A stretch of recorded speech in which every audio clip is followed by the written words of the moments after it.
Fire for your mind. The kosher clinician.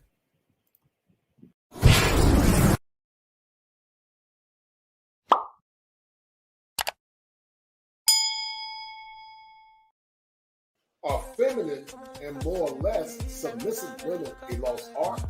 We're going to explore all the variables and the dynamics behind finding feminine and submissive women.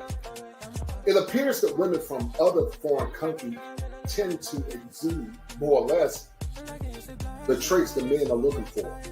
We're going to more or less look at this show by the exiled lioness, and her name is Amira. And Amira is from, I believe, Lebanon or the Middle East. And we're going to see how and why submission actually is not only beneficial for the woman, but we're going to see how submission also benefits the man as men and women both submit. I want you to ask yourself the question, is submission really slavery? Or is submission really a symbiosis that more or less benefits the man and the woman? And also, I want you to ask yourself the question, can women benefit and get the cover and the love they want from submission? Be well. B9 is always amazing when he comes through. Oh, hi, Kosher. Greetings. How are you doing, young lady? Doing well, thank you. Well, what do you think about the topic? I think it's a very exciting topic. I think the word submission actually a lot of times is a misnomer because in the tenets of theology, everyone submits. Men and women submit. In the Gospels, the Gospels say, submit ye to one another. And, you know, if you look at the Abrahamic laws from Judaism, Christianity, and also Islam, Sarah called Ibrahim Lord. And so submission really is a duality where men and women actually benefit one another. But we've been trained in a culture where women think submission means slavery. But submission is a duality because it just means to agree. When you look at submission due the limits of science, submission is similar to a symbiotic relationship where the man and woman works together. It's what makes them pliable. But the problem is, Amira, you know, the vibrancy that you have as a feminine woman, that's what many Black men actually want. And shout out to the good sisters that are feminine. There are some. But unfortunately, a lot of men are traveling abroad looking for that true femininity because, see, unfortunately, in American culture, American men don't necessarily have what's called a true patriarchy. In your country or culture, the patriarchy more or less enforces the rules. And when those women are not more or less complicit with the rules of that culture, then there's a penalty. In America, there is no penalty. A woman can get in a man's face, disrespect him, and nothing happens. But in other cultures, if that happens, there is a penalty. And that's one of the reasons why, you know, I started what I'm doing as a licensed therapist, you know, but also I have a YouTube channel as well called The Kosher Clinician, where I talk about 7 concepts to help men become optimized.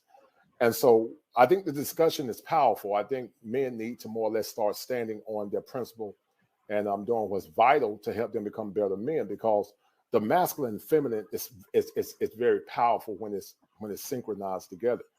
But I think that synchronicity, you don't see it in this culture compared to your culture, in my opinion. True, agree. Can I ask you the question of the night for the men? Yes, ma'am, please do. The question of the night is, for men, what do you feel when you're in a situation where you're with a woman who is uncooperative, unsubmissive, dominant? What are the long-term effects on a man from dealing with a woman that is that way?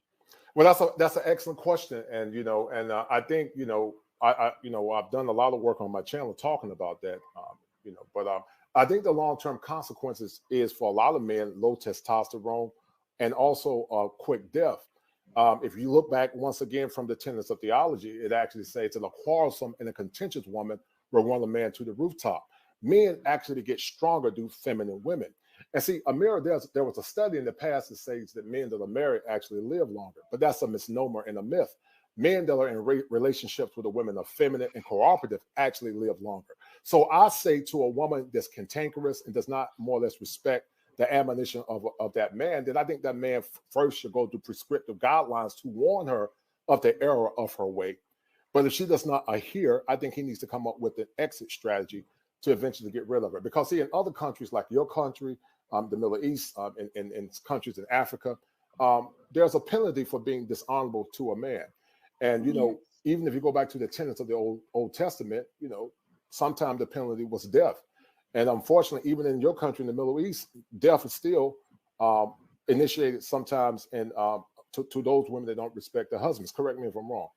Yeah, we have honor killings. Yes. Honor killings, right? And so, Mhm. I went to Brazil recently. I'm part of a group of men, that travel, the Black Man's Options. Even though I'm a clinical therapist, I'm a licensed clinical therapist. And the women of those countries are very feminine. They treat their men well. And I keep telling women that their greatest asset is their femininity. That's their greatest asset. When a woman learns to use her femininity, she can get anything from a man, but it must be true, it must be pure, and it must be what I call kosher femininity, and not something where the woman has an agenda to more or less usurp the authority of a man, but it should be genuine, and it should be what I call kosher. And when it's kosher, then things are more or less beneficial for both man and the woman. But unfortunately, men in America don't define what they want or more or less demand what they want, because men in America live in a matriarchy, and many men in America have been conditioned to be simps. And because of that simp conditioning, they don't know what true masculinity look like, and therefore they more or less sabotage themselves in the relationship. Because I'm a true believer that women respect power and strength, and in other cultures, those men exude power and strength. And so that's really what calibrates a woman's femininity, the man that holds her accountable. Women were designed to look up to a man. And but unfortunately, men, they don't understand it. They think by subjugating themselves to a woman, that makes that woman want him more. But in actuality, it doesn't make the woman want him more. It actually Mhm. makes the woman repel him. Because listen, Right. as a clinical therapist, there's a such thing called behavior psychology. And in a relationship, it must be positive reinforcement for both the man and the woman. But let's say, Mhm. for example, if you're with your husband and every time you say you want some, he says, happy wife, happy life, where it's positive reinforcement for you, but it's negative reinforcement for him. And every Mhm. time he submits to your will, then his ego is being diminished and your respect for him is actually being diminished. So in a Mhm. relationship, it must be a symbiosis when the man and the woman works together as a team. And when they work together as a team, they get the outcomes that they want. And so that's why, I decided to start what I'm doing now, as a licensed therapist, the Manhood Chronicles and the Kosher Clinician. They give men outcomes that can help them become better versions of themselves. You have been amazing. Wow. I feel like I just went to school. I felt like I needed to take some notes. I mean, Well, that is amazing. right. I'm impressed with your work. I like you guys on the Lapeef show. I've seen the guys on the Lapeef show. Shout out to Chicago Rilla. He actually came in my Real. chat, yeah, in the past with Mr. Palm with child support. And so, but it's needed. Men need outlets. Men need love. They need support. And I think when men are happy, they get the best versions of themselves. That's why, unfortunately, men are traveling abroad. They're looking for feminine women like you. They're looking for feminine, cooperative, submissive women. And I keep telling women that submission does not mean that you're a slave. Actually, Mhm. it's your greatest asset to a man, because when you submit to him, he will submit to you. But I want to share this with you in a few minutes before I leave. Um, Men and women actually both submit, Amira, but they submit in different ways. The woman Mhm. is supposed to submit to the authority of a man, but Mhm. he submits by giving her love, protection, provision, and giving his life. That's a submission duty of a man. But the woman submits to the Oh. authority of a man. She submits to his authority. She submits to his provision. She submits to his protection. And so, therefore, it's a symbiotic relationship when they both are working together as a team. But our women have been conditioned through, unfortunately, through some liberal policies such as feminism, that submission makes her a slave. And it's foolish, because if a man is expected to give his life at any time if a stranger comes in the home, that in itself is a form of submission. But many women, unfortunately, some don't see it. But I want to say shout out to the good sisters that do see it. And I'm grateful to the women that actually understand that when men and women work together, like the Fannie Lou Hamans of the world, you have stronger communities, you have happier women, and you have happier children. But unfortunately, you don't see those strong communities like they were in the past. At one time, the Black community was very vibrant and strong. And the men, said what they meant and meant what they said. But unfortunately, when a large percentage of our children are being born out of wedlock, you don't see strong masculine fathers. You have the deleterious outcomes that you have now, unfortunately.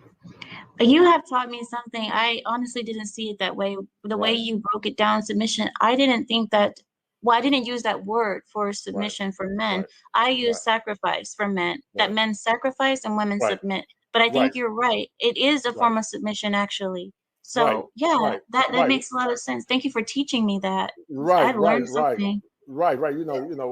Christians, Jews, and Muslims are children of the book, and even though some of our ideals differ, Jesus submitted to God, Christ submits to man, and children submits to the but Christ submits. I mean, man submits to Christ, and children and women submits to the husband. And so, just like a man provides provision, um, you know, it makes everything better for the children. So I'm honored to have had the opportunity to speak with you. Thank you. Hopefully we can have this conversation again. If you ever would love to come on my channel and talk. But I'm honored and grateful, and shout out to once again to Lapeef, Chicago Real, and Anton. Thank you guys for having me on the show. I really Thank you appreciate it. so much. Guys, Thank go you, dear. subscribe to the Kosher Clinic The, Clinician. the This kosher is clinician. great. Thank you, dear. All right. You're welcome. All Bye-bye. right. All right. Bye-bye. Was that not amazing? Am I the only one amazed? That was amazing. That was such a great conversation.